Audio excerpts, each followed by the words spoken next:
سعودية انتوا واقفين مع فلسطين ولا شو؟ انت مع شعب فلسطين احكي معي. يلا احكي يا سعودية. شو فلسطين شعبك؟ استحي استحي استحي. انتوا صهيونين صهيونين انتوا مش يهود.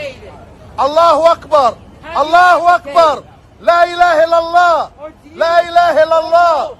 الله اكبر. يلا يا سعودية يا صهيونين يا وسخين يا تشلاب يا وسخين يا اولاد تشلاب يا حيوانات يا ساقطين.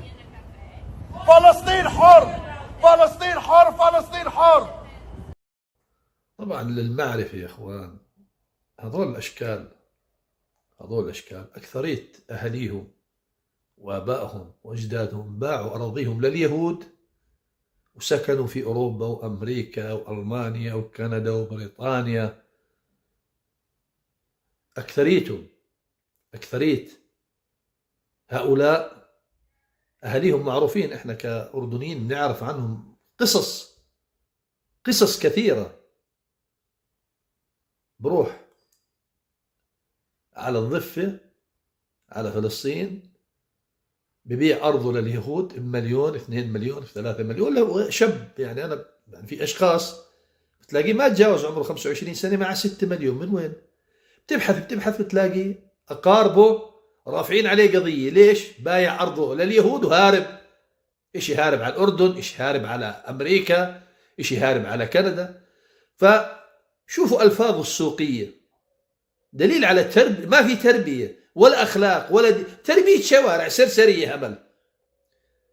زي العاهرة لما تسوق الشرف على الشريفة. ما شفنا صوتك على الإيرانيين، ما شفنا صوتك على اللي ذبح. بتلاقي بيته جنب بيت يهودي. هذا اللي الشخص القذر من لسانه القذر من تربيته السوقية، تربية شوارع وتربية نوادي ليلية. بتلاقي بيته جنب بيت يهودي، ولما يمرق من جنبه بسلم عليه الصبح صباح الخير. بتلاقيه هذا القذر اللي شتم السعودي شتم العائلة السعودية، بتلاقيه يعمل جلة صحون في مطعم يبيع لحم الخنزير. بتلاقيه هذا الشخص ومثله مثايل يعمل في فندق والعياذ بالله لممارسة الشذوذ وممارسة الدعارة.